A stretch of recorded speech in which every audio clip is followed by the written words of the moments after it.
A cat follows a child for days, and what is discovered moves everyone. Grandma Margaret watched from the window as her grandson returned from the bakery when she noticed something strange. A striped cat was walking exactly behind the boy, always keeping the same distance as if protecting the child. Ethan was only 5 years old and didn't even realize he was being followed. The animal meowed softly, insistently, without stopping. When the boy stopped at the corner to tie his shoes, the cat approached and rubbed its body against his legs. "Get away from here, animal," said Grandma Margaret as she opened the red gate, making gestures with her hands to shoo the animal away. "Go on. Get out." The cat backed away a few steps but didn't leave completely. It stayed there, sitting on the sidewalk, watching. Ethan entered the blue house carrying the warm bread, not understanding why his grandmother was so angry with the kitty. "Grandma, he's pretty. Can I give him some food?" "No, you can't. That animal isn't ours and won't be. Come inside now." The door closed with a sharp thud. Outside, the cat remained there for over an hour, lying in the same spot, as if waiting for something. When night fell, it finally got up and disappeared down the dark street. The next day, the same scene repeated itself. Ethan went out to play ball in the yard, and when he went to get the ball that fell on the sidewalk, there was the cat again. This time, the animal not only followed him, but began to purr loudly when Ethan approached.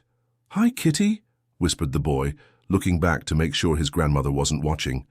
"Do you want to be my friend?" The cat responded by rubbing its head against the child's outstretched hand. Its yellow eyes shone with a strange intensity, as if recognizing something familiar in that small boy with tan skin and dark hair. "Ethan!"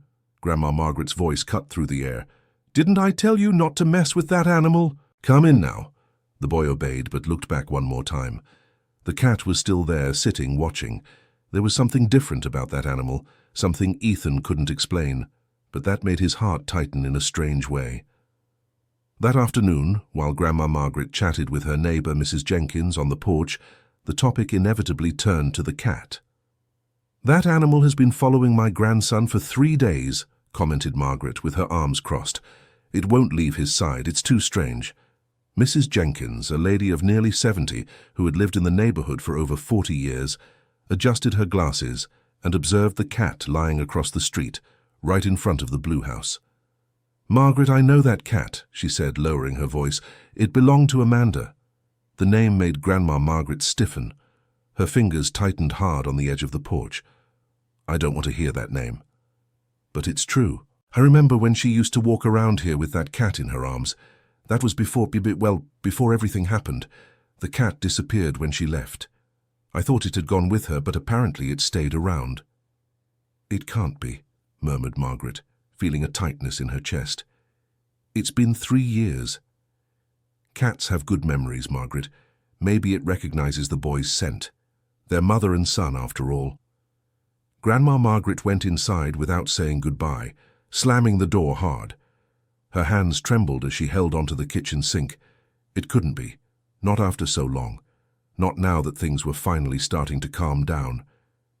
Ethan was in the living room, drawing on the floor. He lifted his brown eyes to his grandmother. "Grandma, why don't you like the kitty?" "Because I just don't, and you're not to go near it anymore. Understood?" "But Grandma, I said no." Her voice came out louder than Margaret intended. The boy shrank back, frightened. She took a deep breath, trying to control herself. "Sorry, my boy, Grandma is tired, but you need to listen to me, okay?" Ethan nodded, but his eyes filled with tears that he tried to hide by turning his face toward the drawing. Grandma Margaret felt her heart tighten. Since she had taken over raising her grandson, she had been trying her best, but there were days when everything seemed too hard. That night, Ethan couldn't sleep. He kept looking out the bedroom window, which faced the street. There was the cat sitting under the streetlight, staring right at the house. The boy wondered if the animal couldn't sleep either, if it also felt as lonely as he did. Loneliness was a feeling Ethan knew well, even though he was so young. He didn't have many friends at school. The other children always had a mom and dad to pick them up, to talk to hug. He only had his grandmother, who was good, but was always tired, always worried. Ethan couldn't even really remember his mother's face. Sometimes when he squeezed his eyes shut tight, He could see flashes of a smile, of dark hair falling over a young face, of soft hands stroking his head. But the memories were so vague that he didn't know if they were real or if he had made them up. The next morning, when Grandma Margaret woke up, Ethan was already up. She found him in the kitchen, holding an empty saucer. "What are you doing up at this hour, boy?" Ethan hid the saucer behind his back, but it was too late. "Ethan!" Margaret's voice had a warning tone. "I was just going to give him a little milk, Grandma. Just a little. He must be hungry. Give me that saucer." "But Grandma, now!" Dear listener, if you're enjoying the story, please take a moment to like and especially subscribe to the channel. It really helps us who are just starting out, now continuing. The boy handed over the saucer with his eyes downcast. Grandma Margaret put the dish in the sink with more force than necessary. "How you need to understand, Ethan. That cat can't stay here. It's not good for you to get attached to him." "Why?" "Because I said so." "But that's not an answer, Grandma." The question, so direct and honest, caught Margaret off guard. How could she explain to a 5-year-old that the cat represented everything she was trying to forget? How could she say that every time she saw the animal, she remembered the daughter she had thrown out of the house? "Go get dressed for school," was all she could manage to reply. Ethan obeyed silently, but as he passed his grandmother, she saw a sadness in his eyes that made her feel like the worst person in the world. Still, she didn't back down. She couldn't, not when she was sure she was protecting her grandson from more pain. But Grandma Margaret didn't know that Ethan was smarter than she imagined. That afternoon, when he got back from school, the boy waited for his grandmother to get distracted with her soap opera, to sneak out the back door. The cat was there, as always, waiting. "Hi," whispered Ethan, crouching down. "Sorry I didn't give you food this morning. Grandma wouldn't let me." The cat approached and started purring, rubbing its body against the boy's legs. Ethan felt something strange happen. It was as if the animal was trying to tell him something, as if there was a connection between them that he didn't understand. "You seem to know me," said Ethan, petting the cat's head, "but I've never seen you before. Or have I?" The cat meowed, a low and melancholic sound. Then suddenly it started walking down the street, stopping every few steps to look back, as if it wanted Ethan to follow. The boy looked back at the house. He shouldn't. Grandma had forbidden it. But his curiosity was stronger. With his heart beating fast, Ethan began to follow the cat. The animal led him down the street, turning corners Ethan knew but had never explored alone. It was only 5 blocks, but for a 5-year-old boy, it felt like a huge adventure. Finally, the cat stopped in front of a house with a red gate and walls painted light blue. Ethan had never paid attention to that house before. It looked just like all the others in the neighborhood, with its small front yard and windows with bars. But there was something different. The curtains moved slightly as if someone was peeking. The cat climbed the steps and scratched the door, meowing loudly. Ethan stood still on the sidewalk, unsure what to do. Should he go back? Should he knock on the door too? Before he could decide, the door opened. A woman appeared. She must have been in her early 30s, with dark hair tied in a ponytail and brown eyes that widened when she saw the boy. "Oh my God," she murmured, bringing her hand to her mouth.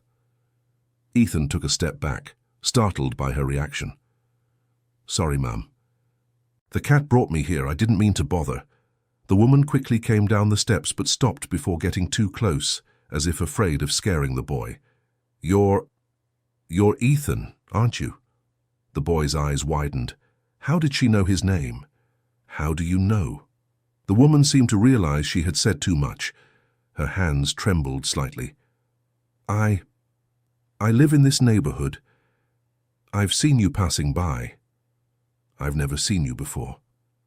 I stay home a lot," she said, looking around nervously. "I work from home. Does your grandma know you're here?" Ethan shook his head no.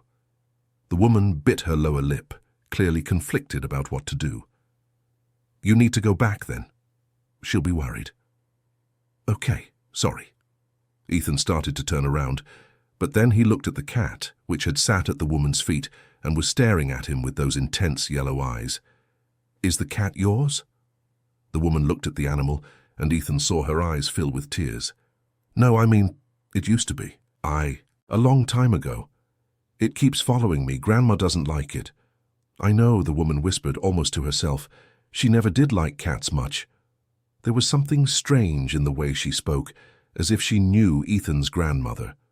But before the boy could ask anything else, the woman quickly went inside, closing the door with a soft but definite click. Ethan stood there for a moment, confused. The cat came down the steps and started walking back, making the same gesture as before, stopping and looking back. The boy followed it, his head full of questions. When he got home, he found Grandma Margaret on the porch, her face red with worry and anger. "Where were you?" she practically shouted, coming down the steps and gripping her grandson's shoulders tightly. "I looked for you all over the house. I was going crazy." "Sorry, Grandma, I just went." "Went where? Answer me." Ethan looked at the ground. He didn't want to lie, but he was also afraid to tell the truth. "I went to follow the cat." Grandma Margaret took a deep breath, trying to control herself. "That damn animal," she murmured. Then she looked firmly at her grandson. "Listen carefully, Ethan. You never, ever leave this house without telling me. Do you understand? Never again." "Yes, Grandma." "And that cat?" She looked around for the animal, but it had already disappeared. "You won't go near it anymore. If I see you near that animal again, you'll be grounded. Do you understand me clearly?" "But Grandma, I just wanted—" "Do you understand or not?" "I understand," Ethan murmured, feeling tears burning his eyes. That night, in bed, Ethan kept thinking about the woman from the blue house. Why did she know his name? Why did she cry when she saw the cat? Why did she seem to know his grandmother? And why was Grandma so afraid of him getting close to the cat? The questions swirled in his head without answers. But one thing he knew. There was a secret. A big secret. And he was determined to find out what it was. In the following days, the tension in the house grew. The cat kept appearing, always on the same sidewalk, always watching. Grandma Margaret tried to scare it away in every way possible, throwing water, making noise, but the animal would simply move away a bit and then come back. Ethan obeyed his grandma and didn't approach the animal, but he kept watching through the window, observing that creature that seemed so determined to stay there. And the cat always looked back as if waiting for something. It was Mrs. Jenkins who brought more information one afternoon when she stopped by for coffee with Margaret. "You know Jessica moved back to the street, right?" she commented, stirring sugar into her coffee. Grandma Margaret almost dropped her cup. "What?" "Jessica, Amanda's sister. She's living in that blue house at the end of the street. She moved back about 3 months ago." The silence that followed was heavy. Ethan, who was drawing on the living room floor, lifted his head upon hearing the tension in his grandma's voice. "How do you know that?" "I saw her the other day at the market. She greeted me, but when I asked if she was going to visit you, she got all embarrassed and ran off. I thought it was strange." "She has no business coming here," said Margaret, her voice hard. "Margaret, it's been 3 years. Don't you think it's about time?" "Nothing's about time, and I'd appreciate it if you didn't bring this up again." Mrs. Jenkins sighed but respected the request. She finished her coffee in silence and left, leaving Margaret alone with her turbulent thoughts. Ethan waited for his grandma to go to her room before approaching Mrs. Jenkins, who was still at the red gate. "Mrs. Jenkins," he called softly. "Who is Jessica?" The neighbor looked back, making sure Margaret wasn't nearby. "Jessica is your aunt, dear. Your mother's sister." Ethan's eyes widened. "I have an aunt?" "Mrs." Jenkins realized she had said too much. She knelt in front of the boy, holding his small hands. "Listen, Ethan. There are things your grandma needs to tell you when the time is right. I wasn't supposed to say anything. You won't tell her I told you, okay?" "But I never knew I had an aunt." "I know, dear, and I'm sorry for saying anything. But let your grandma explain everything when she's ready." Mrs. Jenkins left, leaving Ethan standing there, his mind spinning. He had an aunt who lived nearby. And suddenly everything started making sense. The woman from the blue house, she wasn't just any neighbor. She was his aunt. And she had cried when she saw him. Why? That night, Ethan couldn't sleep. He kept tossing and turning, thinking about all the day's discoveries. He had an aunt, his mother had a sister, and from his grandma's reaction, there was something very wrong with this story. When he finally managed to fall asleep, he had a strange dream. He dreamed of a woman with dark hair holding him in her lap and singing a soft song. The woman's face was blurry, as if he couldn't quite focus on her features, but her voice was clear and sweet, and beside them, there was a striped cat purring. He woke up with a tight heart, missing something he didn't even really know what it was. The next morning, he was determined to confront his grandma. He waited for her to prepare breakfast, waited for them to finish eating. Then, with a trembling but determined voice, he asked, "Grandma, do I have an aunt?" Grandma Margaret froze, her cup halfway to her mouth. "Who told you that?" "It doesn't matter. Is it true?" "Ethan, is it true or not?" The boy had never spoken to her that way before. Margaret saw the determination in her grandson's eyes and knew she could no longer avoid the conversation. "It's true," she finally admitted, putting the cup on the table. "You have an aunt, Jessica. She's your mother's sister." "And where is she?" "She lives nearby." "Why have I never seen her? Why does she never come here?" Margaret rubbed her face, tired. "Because we fought, Ethan. The whole family fought. And after that, everyone went their separate ways." "Because of my mother?" The silence that followed was answer enough. "Grandma, why did my mother leave?" Margaret felt tears beginning to burn her eyes. It was a question she knew would come one day, but she wasn't prepared to answer. She made choices I didn't agree with, and we argued, and she left. But did she want to leave? Didn't she want to stay with me anymore? It wasn't about you, Ethan. It was never about you. Then why did she never come back? Why doesn't she come to see me? Margaret wanted to tell the truth. She wanted to say that her daughter tried to come back countless times, that she sent letters, that she called, that she begged to see her son. She wanted to say that it was her, Margaret, who prevented all that, but the words got stuck in her throat, swallowed by guilt and pride. "It's complicated, my son." "That's not an answer." The boy's voice came out loud, full of frustration and pain. Margaret had never seen her grandson like this. He had always been a calm, obedient child, but now there was something different in his eyes, a need for truth that she could no longer deny. "You'll understand when you're older." "I want to understand now." Ethan got up from the table, tears finally falling. He ran to his room and slammed the door. Margaret sat there, listening to her grandson's muffled sobs through the thin wall, feeling her heart break into pieces. Had she done the right thing? Was protecting Ethan from the truth worth all this suffering? Outside, on the sidewalk, the cat watched the house, as if it knew something had changed, as if it was waiting for the right moment to act. The following days were filled with tense silence. Ethan barely spoke to his grandmother, answering only when absolutely necessary. He went to school, came back, did his homework, ate, slept. Everything in a silence that hurt more than any scream. Grandma Margaret tried several times to start a conversation, but the boy closed up, and she realized she was losing her grandson, that the chasm between them grew with each day that passed without truths. It was on a Saturday morning that everything changed. Ethan woke up early before his grandmother and decided he couldn't take it anymore. He needed answers, and if his grandmother wasn't going to give them, he knew who might. He dressed in silence, took the spare key from the kitchen drawer and left. The cat was there, as always, and when it saw the boy, it immediately stood up. Ethan said nothing, just started walking toward the blue house. The cat followed him as if it knew exactly where he was going. When he arrived in front of the house, Ethan hesitated. What if the woman didn't want to talk to him? What if she sent him away? But he had to try. He took a deep breath and rang the bell. It took a few seconds, but the door opened. Jessica was there, with her hair down and a surprised expression on her face. "Ethan." She looked around, worried. "Does your grandmother know you're here?" "No, but I need to talk to you." "I don't know if that's a good idea." "Please." The boy's voice came out small, vulnerable.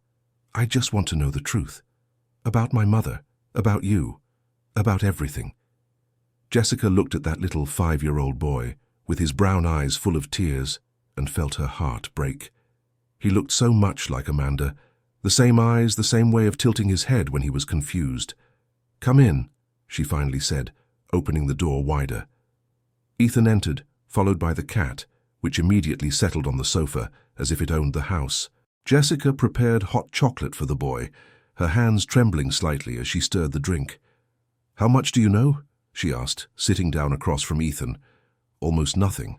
I only know that you're my mother's sister, and that you fought, and that my mother left." Jessica nodded slowly. "Your mother? Amanda. She loves you very much, Ethan, that you need to know first, before anything else." "Then why did she leave?" "Because your grandmother asked her to. Actually, more than asked. She gave your mother an ultimatum. Either she did what your grandmother wanted, or she had to leave." Ethan gripped the cup tighter. "What did Grandma want?" Jessica sighed. "Your mother was very young when you were born. She was only 18. Your father, well, he didn't want to take responsibility. He disappeared when he found out about the pregnancy. Your grandmother was very angry about all of it. She said your mother had ruined her life, that it was a disgrace. But she had me anyway. Yes, your mother wanted you very much. She fought hard to keep you, but it was difficult. She was young, didn't have a good job, lived with your grandmother. And your grandmother, she's a difficult woman, Ethan. Always has been. Very proud, very afraid of what others will think. And then she sent my mother away." "Not exactly. Your mother met someone. A good, hard-working young man. He didn't mind that she had a son. He wanted to help raise you. But he was from another town and had to move there because of work." Ethan was beginning to understand. "And Grandma didn't allow it."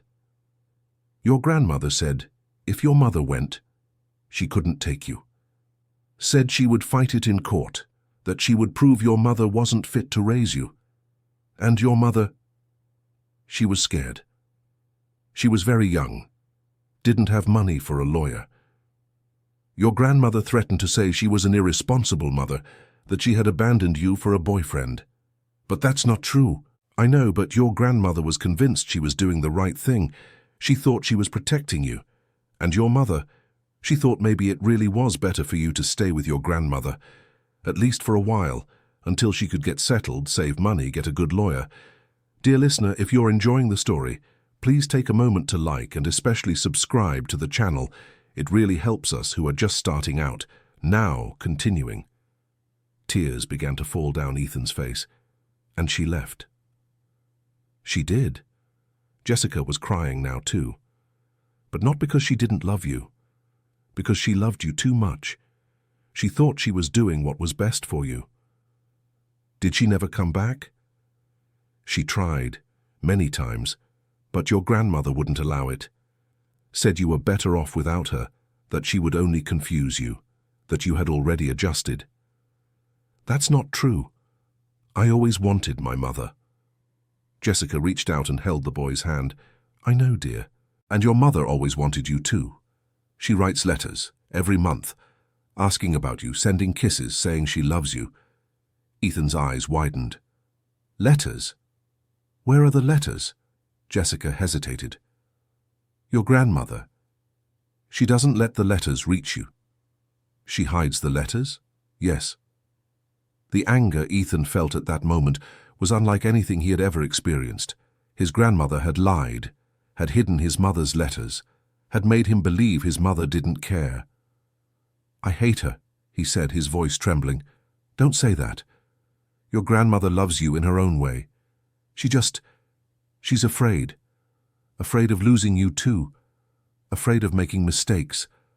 Afraid of so many things that she ends up making bad choices. Where are the letters? I don't know. Your mother sends them to the house address. Your grandmother must keep them somewhere. Ethan stood up suddenly. I need to go. I need to find those letters. Ethan, wait. Don't fight with your grandmother now. You're too angry. Wait until you calm down. She lied to me, made me believe my mother didn't want me. I know it seems horrible, and it is, but your grandmother, she did it because she thought she was protecting you, in a very wrong way, but it's what she thought. I don't care. I want the letters. I want my mother. Ethan ran out of the house, the cat immediately following him. Jessica stood there, not knowing what to do. Should she call Grandma Margaret? Should she follow the boy? But before she could decide, Ethan had already turned the corner, running back home. When he arrived, he found his grandmother in the living room, clearly worried. When she saw Ethan, her relief quickly turned to anger. "Where were you again? Ethan, I've told you, you lied to me." Ethan interrupted her, his voice small but firm. Margaret stopped. "What are you talking about? My mum sends letters, and you hide them." The silence that followed was deafening. Margaret paled. "Who told you that?" "Aunt Jessica. I went to her house and she told me everything. How you sent my mum away, how you don't let her see me, how you hide her letters." Ethan. "Where are the letters, Grandma? I want to see the letters." "You don't understand. You're too young to understand." "I understand that you lied. You said my mum didn't want me anymore, but she does. She always did." Ethan was shouting now, tears streaming freely. Margaret tried to approach, but he moved away. "Don't touch me. You're a liar." "Ethan, please listen to me, son." "No. I don't want to hear your lies anymore. I want my mom. I want her letters." The boy ran to his grandmother's room, starting to open drawers, searching in cabinets. Margaret followed him, trying to stop him, but Ethan was determined. It was in the third drawer of the dresser that he found it, a shoebox hidden under old sheets. Inside, dozens of letters, all addressed to him, all never delivered. Ethan picked up the box with trembling hands. He looked at his grandmother, who was in the doorway with tears running down her face. "How could you?" The boy's voice came out broken. "How could you do this to me? I thought I was protecting you." "Protecting me from what?" "From having a mother who loves me. From more suffering. From having hopes that could be broken. Your mother left you once, Ethan. What if she did it again? She didn't leave me. You sent her away, and now you're the one keeping me from her." Ethan hugged the box to his chest and ran out of the room. Margaret tried to hold him back, but he was faster. He ran into the street, the box of letters pressed tightly against his chest. He didn't know where to go. He didn't know what to do. He only knew he couldn't stay in that house, not at that moment. His legs took him back to the blue house. Jessica was on the porch, as if she had been waiting. When she saw Ethan running with the box of letters and his face wet with tears, she came down the steps and hugged him tightly. "I found them," Ethan sobbed. "I found the letters." "I know, sweetie. I know. Can I stay here? Just for a little while? I don't want to go back home now." Jessica looked at the box of letters, at the little boy trembling in her arms, and felt her heart break. She knew this would cause problems with Margaret. She knew she was getting into something complicated. But how could she send that boy back when he was so hurt? "You can stay," she said softly. "Come on, let's go inside." They sat on the couch. The cat, who had followed Ethan, jumped into the boy's lap and started purring, as if trying to comfort him. "Can I read the letters?" asked Ethan. "Do you know how to read?" "A little. I learned in school." Jessica hesitated, but then nodded. Ethan opened the first letter from the pile. It was from last week. In neat, careful handwriting it said, "My dear Ethan, another month has passed and I still can't hug you, but I want you to know that I think of you every day. When I wake up, when I work, when I go to sleep, you are always in my heart. I'm saving money so I can come back, so I can fight for you. I hope you're growing up happy and healthy. I love you more than anything in this world. Your mother who never forgets you, Amanda." Ethan read slowly, stumbling over some words, but understanding the essential part. His mother loved him. His mother thought of him. His mother wanted to come back. He picked up another letter, and another, and another, all saying similar things, all signed with love, all never delivered. "She really loves me," he whispered, hugging the letters. "She always has," Jessica confirmed. She never doubted that. "I want to see her." "Can I see her?" Jessica bit her lip. "She lives in another city, Ethan. She works there, but I have her phone number. We can call if you want." "Now? Are you sure?" Ethan nodded with such determination that Jessica didn't have the courage to refuse. She took her phone and dialed the saved number. She put it on speaker. The phone rang once, twice, 3 times. Ethan held his breath. "Hello?" The voice that answered was soft, feminine. "Amanda? It's me, Jessica." There was a surprised pause on the other end. "Jess? Is it really you? It's been so long." "I know. And I'm sorry I didn't call sooner, but I have someone here who really wants to talk to you." "Someone? Who?" Jessica looked at Ethan and made an encouraging gesture. "Hi," said Ethan, his voice trembling. It's Ethan." The silence on the other end was absolute. Then, a sob. "Ethan? My son? Is it really you?" "Yes." My God, I can't believe it. Are you okay? Are you growing well? Are you healthy?" "Yes, I am. I found your letters, Mom." He heard the woman on the other end break into tears. You called me Mom. That's what you are, right?" Yes, I am your mother. I always have been. I always will be. Ethan, I'm so sorry for not being there. I think about you every day. Every day, my love. I know. I saw in the letters. You wrote many letters." "I did.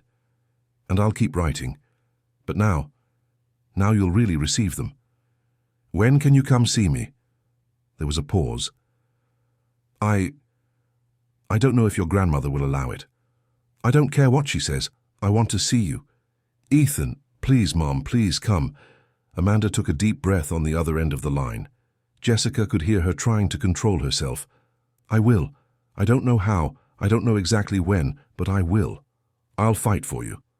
This time I'll really fight, I promise." Ethan smiled for the first time in days. Okay. They talked a bit more, Amanda asking millions of questions about her son's life. Ethan telling her about school, about the cat that followed him, about everything. When they finally hung up, Ethan felt lighter than he had in years. "Thank you, Aunt Jess," he said, using the nickname that felt natural. Jessica hugged her nephew, feeling a connection she had lost 3 years ago. When Amanda left, Margaret didn't just kick out her daughter. She kicked out the whole family. Jessica had tried to keep in touch at first, but Margaret made it clear that anyone who sided with Amanda wasn't welcome in her home. So Jessica moved. She tried to start over somewhere else, but she never stopped thinking about her nephew. She never stopped feeling guilty for not fighting more. When she found out the blue house was for rent, in the same neighborhood where Margaret lived, she saw it as an opportunity. Maybe from afar she could at least see the boy grow up, know that he was okay. She never imagined that Amanda's cat, which had been wandering the neighborhood after she left, would be the one to bring everyone back together. "The cat," Ethan said suddenly. "He was my mum's, right?" He was. Amanda loved that cat. She was devastated when she had to leave without him, but there was no way to take him. She didn't have money for transport, barely had money for herself, so she left him here, hoping someone would take care of him. But no one did. He became a stray, but he never left the neighborhood, as if he was waiting for Amanda to come back, or waiting for you to grow up. I don't know. Ethan looked at the cat, sleeping peacefully on the couch. He recognized me. I think so. Cats have good memories, and scent too. You probably have your mom's scent. Your mother and son, after all. Can I keep him? Take him home? I don't know if your grandmother will allow it. The mention of Margaret made Ethan remember the situation. He couldn't stay at Jessica's house forever. Eventually he would have to go back home. He would have to face his grandmother. Is she mad? I imagine she is. But more than mad, she must be worried. You disappeared with the box of letters. She doesn't know where you are. Let her worry. That way she gets a little taste of what I felt all these years without my mother. Jessica sighed. She understood Ethan's anger. She understood the pain. But she also understood Margaret. She understood that behind all the wrong choices, there was a scared woman trying to do what she thought was right. You know, Ethan, your grandma isn't bad. She's just really scared. Scared of what? Of losing you? Of making mistakes? of not being good enough. Your grandma has already lost a lot in her life. She lost her husband, your grandfather, many years ago. Then she almost lost your mother when you were born. She practically had to raise you all by herself, a woman over 60 caring for a baby. It was very hard for her. That doesn't give her the right to lie to me. It doesn't. You're right. But sometimes hurt people do hurtful things, not because they want to, but because they don't know any other way. Ethan fell quiet, processing. It was a lot for a 5-year-old to understand. But somehow, he did understand. He understood that no one there was a complete villain. Everyone was just trying to survive in their own way, everyone afraid of different things. I'm still mad at her, he said finally. I know. And it's okay to be mad. But eventually, you'll have to talk to her. You'll have to go back home. Not now. Not now, Jessica agreed. But soon. The doorbell rang, making them both jump. Jessica went to answer, already knowing who it was. Grandma Margaret was at the door, her eyes red from crying. Is he here? She asked, her voice hoarse. He is. Can I talk to him? I don't know if he wants to talk to you right now. Please, Jessica, I know you have every right to hate me. I know I did horrible things, but I need to know that he's okay. I need to try to explain. Jessica looked at her sister-in-law. They hadn't spoken in 3 years. 3 years of silence and resentment. But looking at Margaret now, she didn't see the hard, proud woman who had thrown her sister out of the house. She saw a scared and desperate grandmother. Come in, she said, stepping aside. Margaret entered slowly, as if stepping on unfamiliar ground. When she saw Ethan on the couch with the box of letters beside him, her face twisted in pain. Ethan! The boy looked at her but said nothing. I came to get you. I came to take you home. I don't want to go. Ethan, please. Why? So you can lie to me more? So you can hide more letters? Margaret sat in the nearest chair as if her legs could no longer hold her. I wasn't trying to hurt you, she said, tears falling. I swear I wasn't. I just wanted to protect you. Protect me from what? From getting hurt. From having hopes and then being let down. Your mother left you, Ethan. She chose to leave. Because you made her choose, Ethan shouted. You said she could go without me or not go at all. I thought she would choose to stay. I thought she loved you enough to give up that man, that life. But she chose to leave. Because she was young and scared. Because you threatened her. Aunt Jess told me everything. Margaret looked at Jessica with anger, but her sister-in-law just lifted her chin, defiant. He deserved to know the truth. The truth? The truth is that I had to raise this boy alone. Me, a 65-year-old woman, having to wake up in the middle of the night for bottles, change diapers, take him to the doctor, while Amanda was out there, living her life. Living? Jessica laughed humorlessly. She works 2 jobs, Margaret, sleeps 4 hours a night, all to save money to come back, to be able to fight for her son. You call that living? She chose to leave, because you gave her no other choice. The 2 women stared at each other, years of resentment finally surfacing. Ethan watched, frightened by the intensity. It was Margaret who broke first. She covered her face with her hands and began to sob. I was so scared, she confessed through tears, so afraid of being alone again. When my husband passed away, I thought I would die of loneliness. Then Amanda came along, and then you, Ethan, and I thought I finally had a family again. But then Amanda wanted to leave, and I panicked. I thought I was going to lose everything again. So you chose to make your daughter suffer? Make your grandson suffer? Asked Jessica. I didn't want to make anyone suffer. I just wanted things to go back to how they were before, when we were happy. But you were never happy, Margaret. Not really. You were always so rigid, so full of rules. Amanda felt suffocated. And now Ethan does too. Margaret looked at her grandson, who was watching her with an expression she couldn't decipher. Is it true? She asked, her voice small. Do you feel suffocated with me? Ethan didn't answer right away. He thought about all the times he wanted to do something and couldn't, All the times he wanted to ask about his mother and was silenced. All the times he felt alone, even with his grandmother nearby. "Sometimes," he finally admitted, "sometimes I feel like you don't listen to me, that you just want me to obey." Margaret felt each word like a stab. "I just wanted to keep you safe." "But I don't just want safety, Grandma. I want to be happy too." The silence that followed was heavy. Margaret looked at her wrinkled hands marked by age and work. She looked at the box of letters, a witness to her guilt. She looked at Jessica, who was staring at her with a mix of anger and pity. And finally she looked at Ethan, her grandson, her reason for living, who now looked at her with eyes that had lost some of their innocence. "I was wrong," she finally said, her voice broken. "I was so wrong. I made horrible choices. I hurt people I love, and I don't know how to fix it." "Start by telling the truth," suggested Jessica. "The whole truth." Margaret took a deep breath.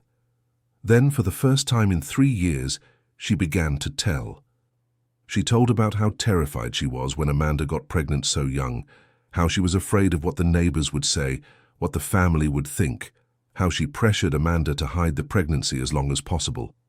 She told about how, when Ethan was born, she immediately fell in love with that baby, how she held him in her arms and promised to protect him from everything, how, when Amanda met her new boyfriend and talked about moving away, Margaret felt like she was losing both of them.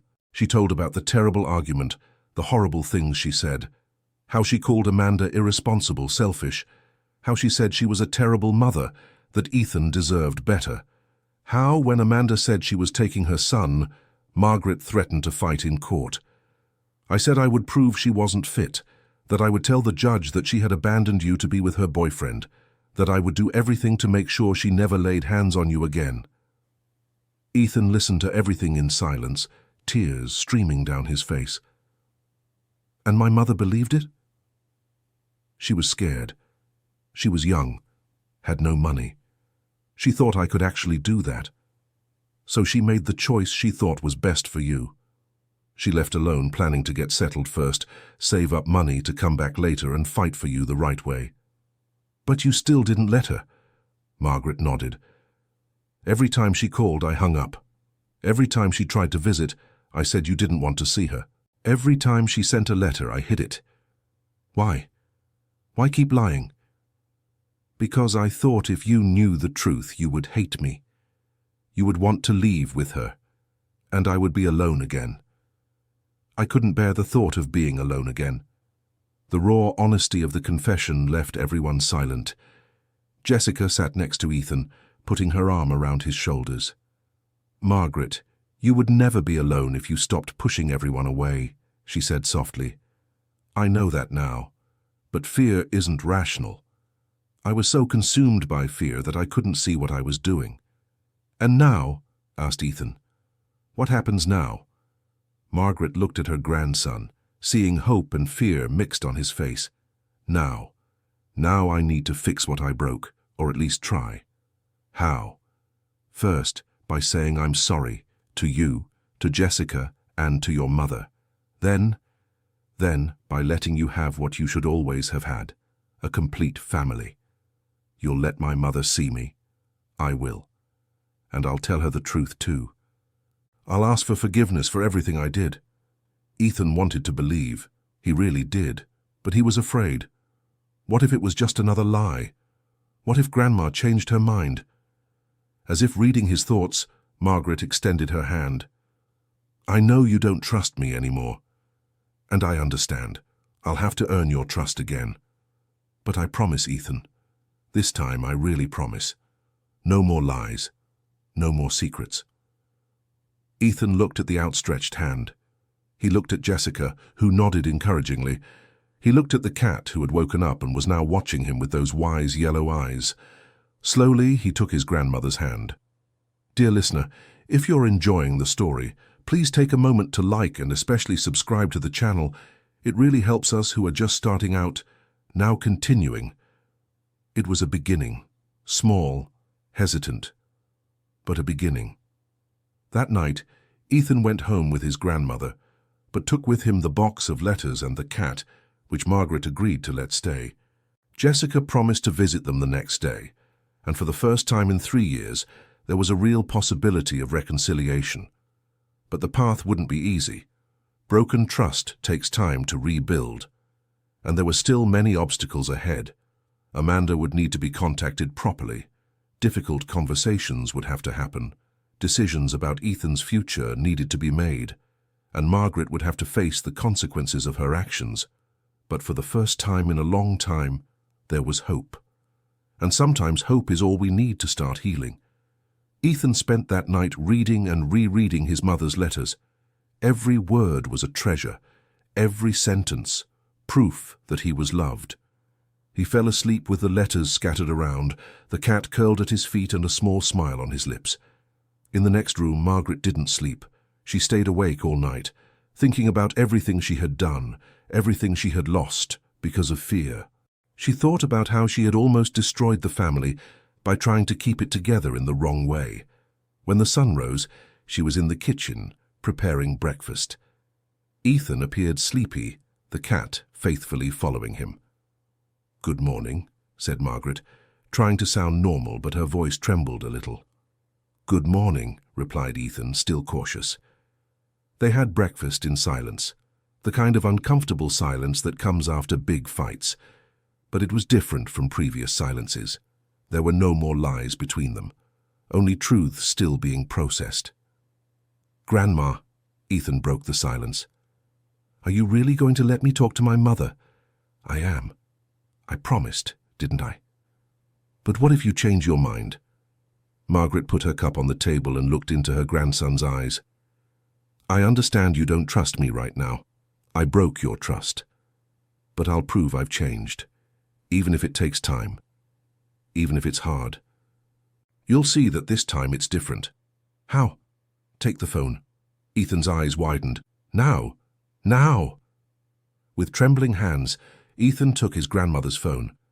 Margaret dialed the number she had written down years ago, but never used. The phone rang. Once, twice, 3 times. "Hello?" Amanda's voice sounded from the other end, confused. It was an unknown number. Margaret took a deep breath. "Amanda, it's me, your mother." The silence on the other end was absolute. "Mom?" The voice came out small, shocked. I know you weren't expecting my call, but there's someone here who wants to talk to you." Margaret passed the phone to Ethan, who held it as if it were something fragile and precious. "Hi, Mom," he said, tears already falling. "Ethan, my love, are you okay? What happened? Is your grandmother there?" "I'm fine. And yes, she is. She let me call this time." Amanda didn't respond immediately. Margaret could imagine the shock on the other end. "Is she listening to you now?" "Yes." So she knows we talked yesterday, that I spoke with Jessica." She knows everything now." Another silence, then Amanda's voice directed at Margaret. "Mom, are you there? Can you hear me?" Margaret took the phone back, her hands trembling. "I can." "What changed? Why now?" Because I was a fool, a proud and selfish fool who almost destroyed our family. And I can't live with that anymore." Amanda began to cry on the other end of the line. "Do you have any idea how much I suffered, how much I still suffer? Not a day goes by that I don't think about my son. Not an hour goes by that I don't miss him. I know, and I'm sorry. I'm sorrier than I can express in words." "I'm sorry isn't enough, Mom. Not after 3 years. Not after everything you did." "I know it's not. But it's all I have right now. That and the promise that I'll do better. I'll do it right this time." "How can I trust you? How can I believe this isn't just another game? You can't, not yet. But come see your son, come visit, come stay, come reclaim the lost time. And you'll see I've changed. Or at least, that I'm trying to change." Amanda sobbed on the other end. "I want to believe you. I want so much to believe." "Then believe. Give me this chance. Give us this chance to be a family again." There was a long pause. Ethan held his breath, the cat in his lap, waiting. Okay, Amanda said finally. I'll come. But it's not for you, Mom. It's for Ethan. Everything I've done, everything I do, is for him. I know, and I understand. When are you coming? I can catch a bus tonight. I'll get there tomorrow morning, Ethan almost shouted with joy. Did you hear that? Margaret asked her grandson, who nodded frantically. He's so happy, Amanda. You should see his face. Let me talk to him again. Margaret passed the phone. Ethan could barely form words. You're really coming? Tomorrow? Yes, my love. I'll see you. I'll hug you. I'll cover you with kisses I owe from 3 years. I can't wait. Me neither. I love you so much, Ethan. You can't even imagine how much. I love you too, Mom. I read your letters. All of them. Grandma had hidden them, but I found them. I know, Jessica told me, but now you'll get my real letters, and I'll get to see your responses. I'll get to see your face when you read them. They talked for a few more minutes, Ethan telling her about the cat, about school, about everything. Amanda listened eagerly, absorbing every detail about the life of the son she had lost. When they finally hung up, Ethan was radiant, but Margaret was thoughtful. Grandma, are you okay? I'm thinking. Tomorrow, when your mum arrives, it'll be hard for me. It'll be hard to see her and remember everything I did. But you said you would try. And I will. I'm just preparing my heart for what's to come. Ethan went to his grandmother and surprisingly hugged her. It'll work out, Grandma, you'll see. Margaret hugged her grandson back, allowing herself for the first time in a long time to feel real hope. The rest of the day passed in preparation. Margaret cleaned the blue house from top to bottom, prepared the guest room which had been closed for years. Ethan helped her, too excited to stay still. Jessica showed up in the afternoon, bringing a carrot cake she had made. I heard we're having an important visitor tomorrow, she said with a smile. How did you know? Margaret asked. Amanda called me. She wanted to make sure it wasn't a trick. I assured her it wasn't. Margaret lowered her head. You were always closer to her than I was. It wasn't always like that, Margaret. There was a time when you two were close too, remember? Margaret remembered. She remembered when Amanda was little, how they used to cook together, how Amanda would run home from school to talk about her day. When had everything gotten so complicated? When had she started pushing her own daughter away? I got scared, Margaret admitted. When she started growing up, having her own opinions, questioning things, I thought I was losing control, and the tighter I held on, the more she pulled away. That's what being a mother is, Margaret. It's learning to let go, not to hold tighter. I know that now. I learned it the hard way. Jessica placed a hand on her sister-in-law's shoulder. But you learned. And that's something. That night, Ethan was too nervous to sleep. He tossed and turned in bed, the cat by his side. Tomorrow I'll meet my real mother, he whispered to the animal. I mean again. I don't remember much from before. But tomorrow I'll make new memories, memories I can keep. The cat meowed softly, as if understanding. Do you think she'll like me? The way I am now? Another meow. Yeah. I think so too. She loves me, right? Even without really seeing me these 3 years, she kept loving me. That has to mean something. Ethan finally fell asleep, dreaming of hugs and reunions. In the next room, Margaret was also awake. She stared at the ceiling, thinking about everything that had happened in the last few days, how everything had changed so fast, how a cat had managed to do what she had fought so hard to prevent, bring the family back together. There was irony in that. She had tried so hard to maintain control, to keep things the way she thought was right, and in the end, she had lost control of everything. She had almost lost her grandson, her daughter, her sister-in-law, all because of fear. But now, for the first time in years, she was making the right choice. She was choosing love instead of fear. She was choosing truth instead of control. It wouldn't be easy. There would be difficult conversations. There would be pain. But at least it would be honest. At least it would be real. And maybe, just maybe, they could rebuild what had been broken. The morning arrived with a bright sun. Ethan woke up early, too excited to stay in bed. He took a shower, put on his best clothes, carefully combed his hair. You look handsome, Margaret said with a sad smile. "She'll be so proud to see how you've grown." "You think so?" "I'm sure." Amanda's bus was scheduled to arrive at 10 in the morning. By 9, Ethan was already on the porch, watching the street. By 9:30, he was at the red gate. By 9:45, he was on the sidewalk. "Ethan, come inside for a bit. She's still going to take a while," Margaret called. "I don't want to miss it when she arrives." Margaret came out and stood beside her grandson, waiting together. Jessica arrived shortly after, joining the vigil. 10 o'clock came and went. 10:05. 10:10. "The bus must be late," Jessica said, seeing the anxiety growing on Ethan's face. At 10:15, a taxi turned the corner. Ethan stood on his tiptoes, trying to see. The car stopped in front of the blue house. The door opened, and Amanda stepped out. She was in her 20s with dark hair to her shoulders, brown eyes just like Ethan's. Slender, wearing simple clothes, a small suitcase in her hand. When her eyes met her son's, she dropped the suitcase to the ground. "Ethan," she whispered. The boy said nothing. He simply ran. Ran with all the strength in his 5-year-old legs, throwing himself into his mother's arms. Amanda caught him, spinning, crying, laughing, all at the same time. My son, my beautiful boy. Mom, Mommy, you came. You really came. I promised, didn't I? And when I promise you something, I keep it."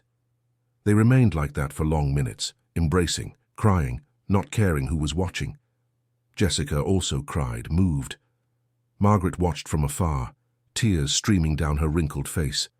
She saw the daughter she had expelled, the grandson she had almost lost, together at last, and she felt a strange mix of joy and pain. Finally, Amanda raised her eyes and saw her mother. Her face closed up a bit, the anger and hurt still present. "Mom," she said, her voice cautious. "Amanda." Margaret took a hesitant step forward. Are you okay?" "I am. Tired, but okay." An uncomfortable silence. Ethan looked from one to the other, biting his lip. "I made breakfast," Margaret said finally. "You must be hungry." It was an offer of peace, small but significant. Amanda hesitated, then nodded. "Thank you." They entered the house, Amanda looking around, recognizing everything and nothing at the same time. So much had changed, so much had stayed the same. "Mom, the cat!" exclaimed Ethan, picking up the animal that had come to greet them. "Look, this is the cat I told you about." Amanda stopped, frozen. She looked at the striped cat, which observed her with intense yellow eyes. "Whiskers?" she whispered, incredulous. "Is that you?" The cat meowed loudly, a sound that seemed like recognition.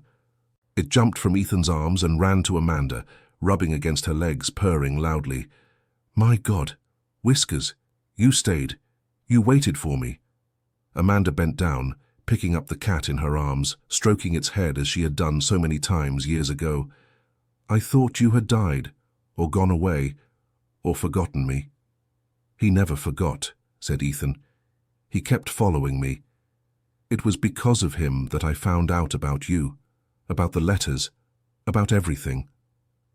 Amanda looked at the cat with admiration. "You brought my family back to me." The cat meowed again, as if understanding. They all sat at the table. It was strange.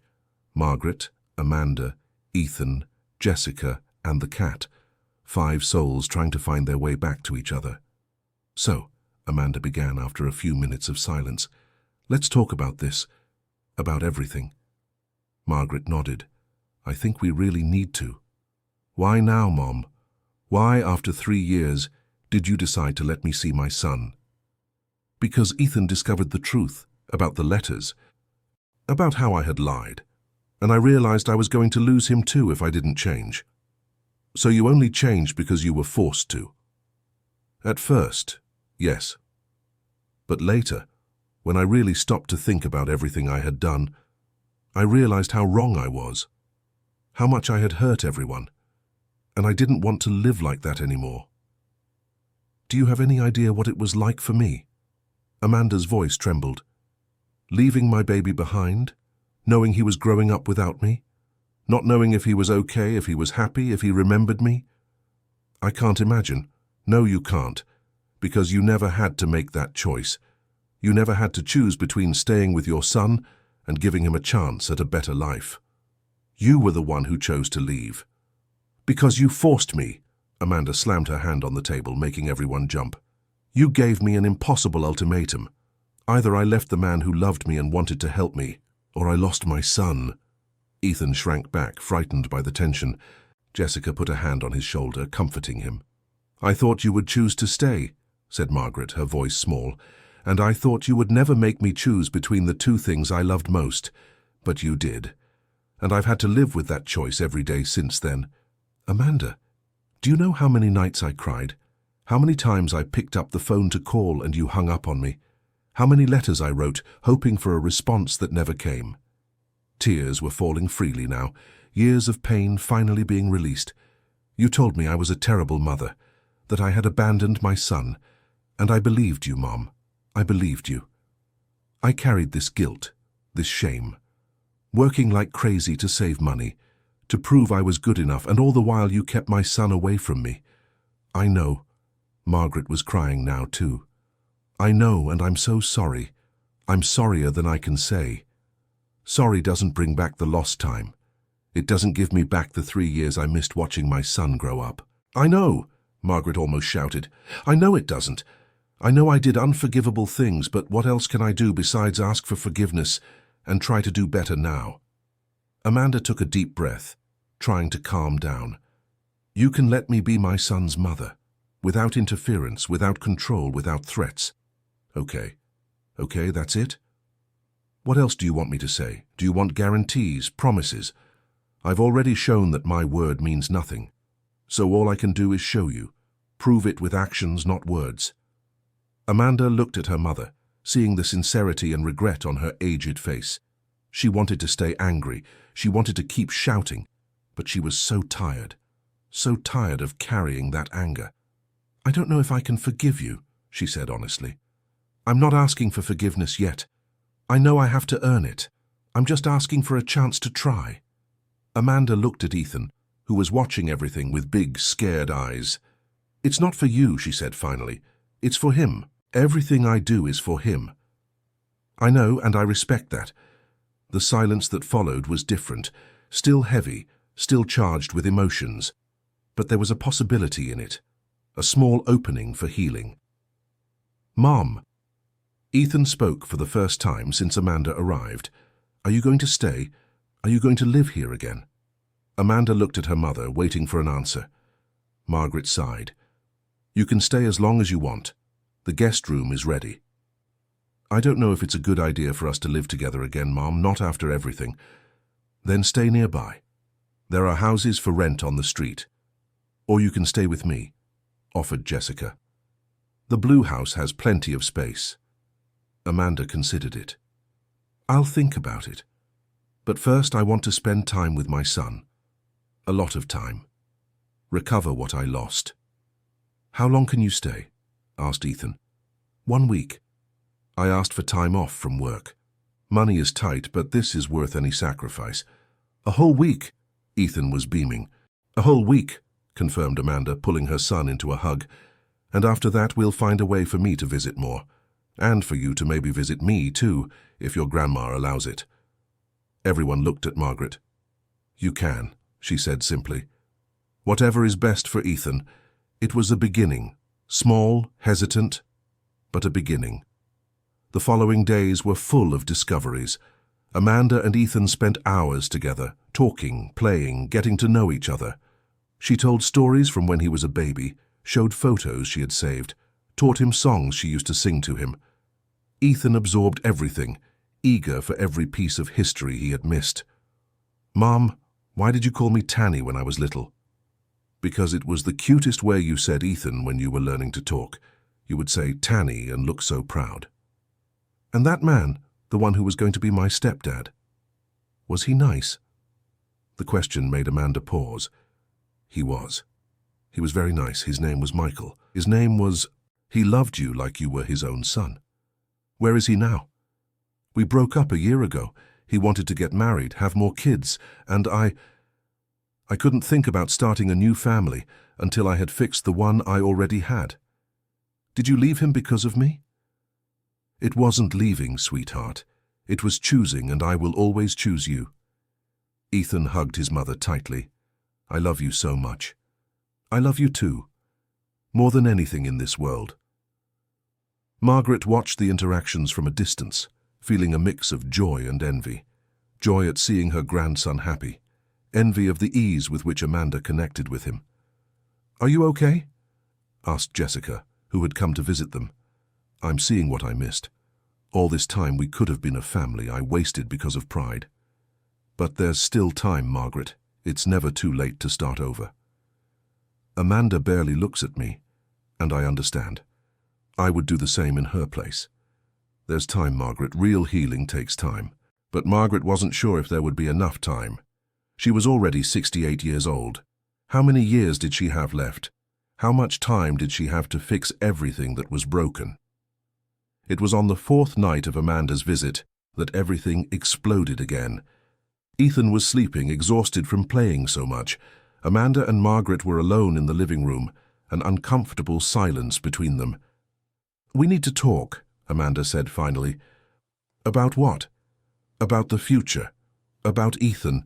About what will happen when I leave. Margaret felt her heart tighten.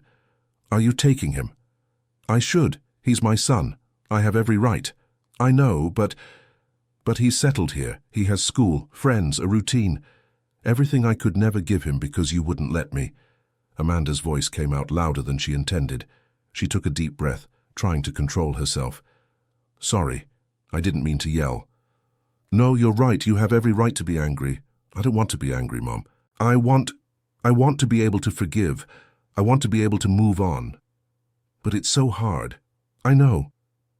Do you know what hurts me the most? Amanda looked at her mother with teary eyes. It's not just the time you stole from me with Ethan. It's the trust. I used to admire you, Mom. You were strong, determined, and now I don't know who you are anymore.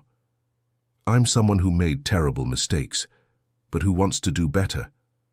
But wanting isn't enough. I wanted a lot of things too. I wanted you to support me when I got pregnant. I wanted you to help me instead of judging me. I wanted you to be a loving grandmother instead of controlling. I tried to be a good grandmother by being overprotective, lying, hiding letters. I was afraid. Of what? What were you so afraid of? Of losing, of being alone again, of not being enough. The confession came out in a shout, years of insecurity finally being released. Margaret covered her face with her hands, her shoulders shaking. When your father left, I thought I had failed as a wife. When you wanted to leave, I thought I had failed as a mother. And I couldn't fail as a grandmother too. It was all I had left. Amanda felt something move in her chest. Anger, pity, maybe both. Mom, you didn't fail because Dad left. He left because he was sick. It wasn't your fault. But I couldn't save him. I couldn't make him want to stay. And you thought you could save me by forcing me to stay. You thought you could make Ethan love you by controlling everything around him. I didn't know what else to do. I was never good with emotions, with talking about feelings. So I tried to show love the way I knew how, by protecting, providing, keeping everyone safe. But safety without freedom isn't love, Mom. It's a prison. The words hung in the air, heavy and true. I understand that now, Margaret said softly. But before I didn't understand the difference. Amanda sat next to her mother, still keeping distance but less than before. Are you in therapy? Therapy? Me? Yes, you. Don't you think you might need it? After everything? Margaret had never considered that. Therapy was for weak people, or so she always thought. But looking at the wreckage of her family, maybe she really needed help to understand herself. Maybe. I don't know how it works. I've been in therapy for 2 years. It helped me a lot to deal with everything. With the guilt, with the anger, with missing Ethan. And it helped? It did. It didn't take away the pain, but it taught me how to carry it in a healthier way. And you think I should go too? I think it would do you good. For all of us, really. Margaret considered. She never imagined she'd have a conversation about therapy with her daughter. but these days had been full of surprises. "I'll think about it," she promised. They stayed silent for a while, no longer the tense silence from before, but something softer, more contemplative. "About Ethan," Amanda returned to the original subject. "I won't take him with me now. It wouldn't be fair to suddenly take him away from everything he knows." Margaret felt relief flood her body. "Thank you. But it's not for you," Amanda quickly added. "It's for him. He needs stability. He needs time to process everything that happened, to adjust to the idea of having an active mother in his life again." "And how will we make that work? You live far away." "For now. But I'm considering moving back. Not to this house, but to the city. Maybe stay with Jessica for a while until I can get settled." "You'd leave your job?" "For Ethan, I'd leave anything." The conviction in Amanda's voice made Margaret realize something. Her daughter had become a strong woman, stronger than she herself had been. "You've become an amazing woman," Margaret said softly. "Despite everything." "Despite me." Amanda looked at her mother, surprised. "Thank you, I guess." "It's not just about thanking, it's about acknowledging. You fought for your son in a way I never fought for you, and I respect that. I admire that." Tears welled up in Amanda's eyes. "I just wish you had seen that before, that you had trusted me." "Me too, but I can't change the past. I can only try to do better now." Amanda nodded slowly. "Then let's try. I don't know if I'll be able to forgive you completely. I don't know if our relationship will ever go back to what it was, but I can try to give you a chance. It's more than I deserve. Maybe, but it's what I can offer right now." They looked at each other, two wounded women trying to find their way back to each other. It wouldn't be easy. It wouldn't be quick, but it was possible. And sometimes, possibility is enough. The following days passed too quickly. Amanda spent every minute she could with Ethan, creating memories, strengthening bonds. Margaret watched, sometimes participating, always respecting their space. Jessica became the bridge between everyone, her blue house becoming the meeting point. It was more neutral than Margaret's house, more comfortable for Amanda. It was there, on the last day of the visit, that they had a family meeting. "So," began Amanda, "I talked to my boss. I explained the situation, and she said I can transfer to the branch here in the city." Ethan almost jumped for joy. "Really? You're going to live here?" "I am. It won't be immediate. It'll take about 2 months to organize everything. But I'm coming back." "And where will you live?" Amanda looked at Jessica, who smiled. "Your aunt offered me a room until I can rent my own place." "And will I live with you?" It was the question everyone was waiting for. Amanda looked at Margaret, who kept a neutral expression, letting her daughter decide. "For now, no," said Amanda, and Ethan pouted. "Not because I don't want to, sweetheart, but because you're settled with your grandmother. You have school, a routine. Changing now would be too much at once. But you'll be here. Will I be able to see you all the time?" "All the time. Every day if you want. We'll have dinners together, weekend outings. You can sleep over with me sometimes. We'll be a family in our own way." "And Grandma." Everyone looked at Margaret. "Your grandmother," Amanda said carefully. "We'll be part of it too. We're learning to be a family again, together. But you won't fight anymore." "We can't promise that," Margaret said honestly. "Sometimes families fight, but we can promise to try to resolve our fights by talking, and never ever lie to you again." Ethan thought for a moment. "Okay, I think I can live with that." Everyone laughed, relieved. "And me?" asked Jessica. "What's my role in this crazy family?"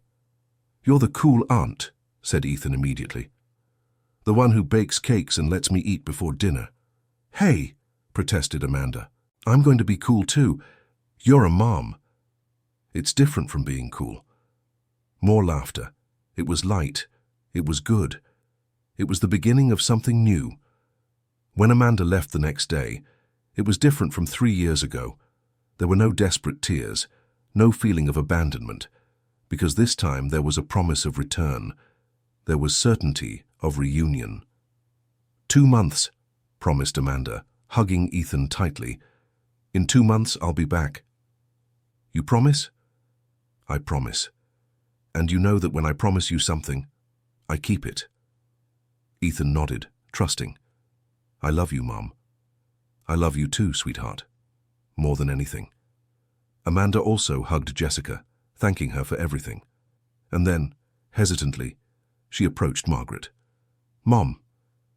Be careful, said Margaret. And thank you for giving this chance. Amanda nodded. We'll make it. It'll take time, but we'll make it.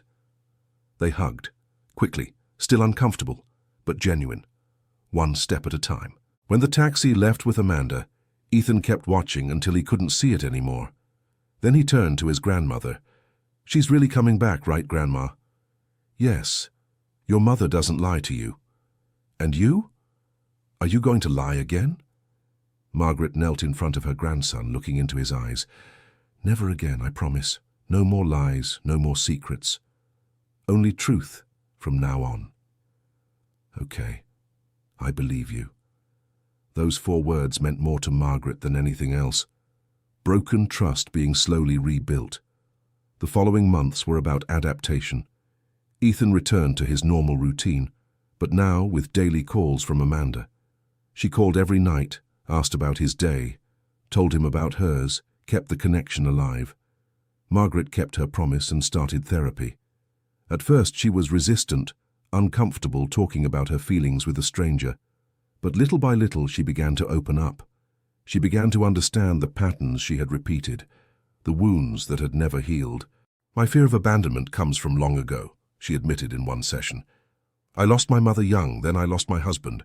I thought if I controlled everything, I wouldn't lose anyone else. And did it work? Asked the therapist. No. I almost lost everyone because of it. But you didn't.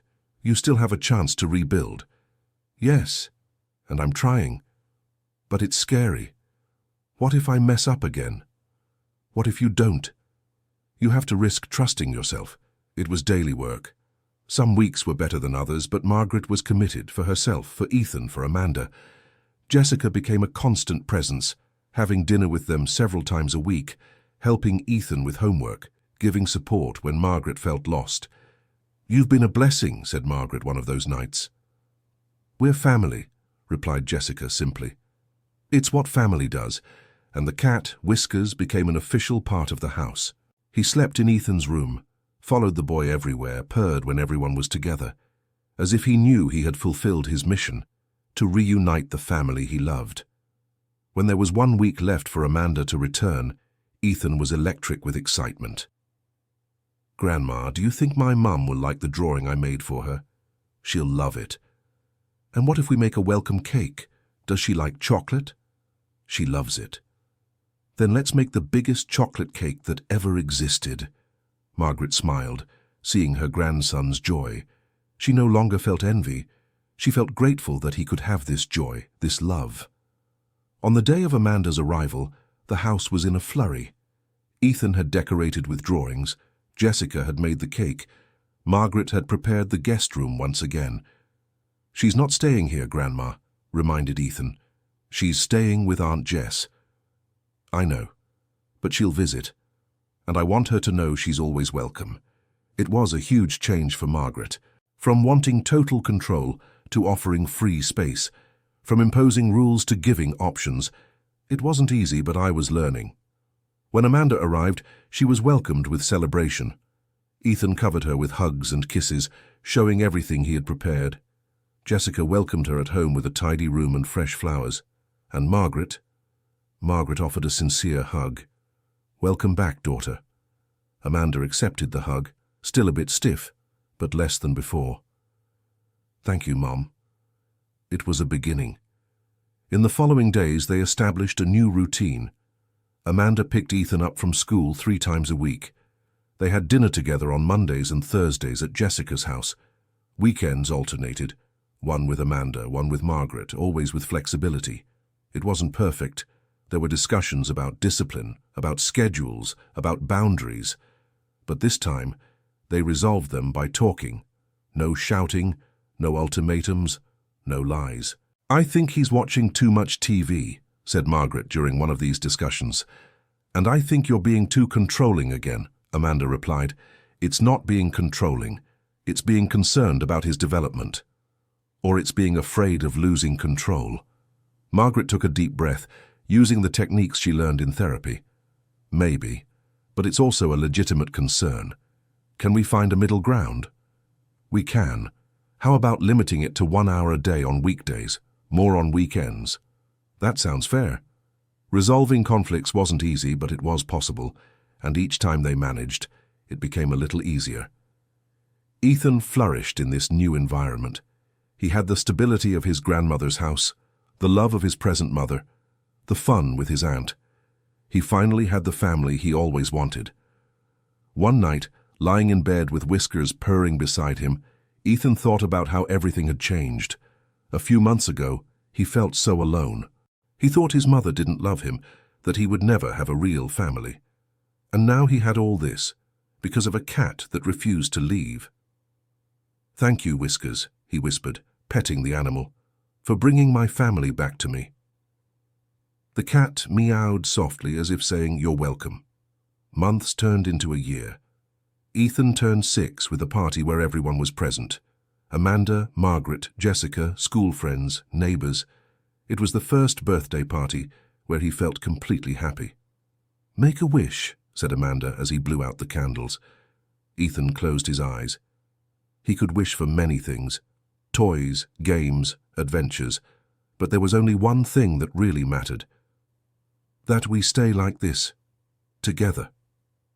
Happy. He blew out the candles and everyone applauded. Later, when the party was over and he was alone with Amanda and Margaret in the kitchen, cleaning up, Ethan watched the two talking. It wasn't like mother and daughter were before, but it was good in its own way. "Grandma, can I ask you something?" "Of course, my boy." "Are you happy now?" Margaret stopped what she was doing and looked at her grandson. "You know, Ethan, I spent a long time thinking happiness was having everything under control, having everything the way I wanted. But I learned that real happiness is about being connected to the people you love. And yes, I'm happy now, happier than I've been in years." "And you, Mom?" Ethan turned to Amanda. "I am.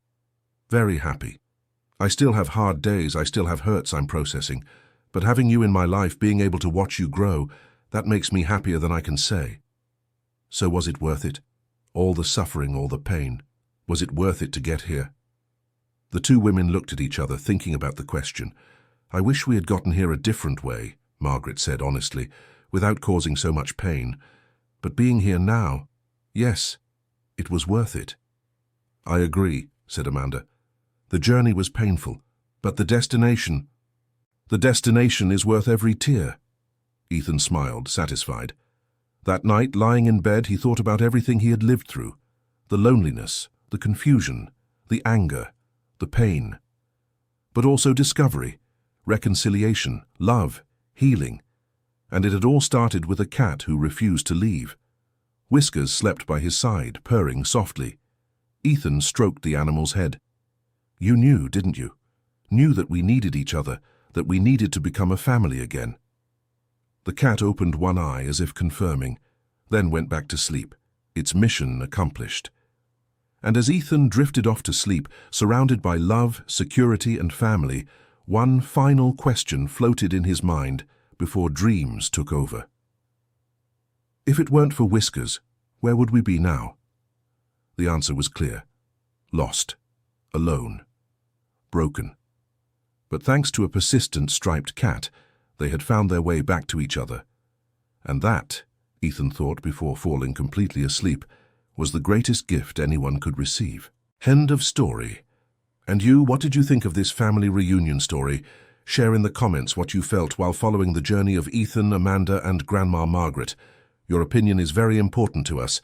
If you liked it, don't forget to leave your like and subscribe to the channel so you don't miss other touching stories. Thank you very much for your company.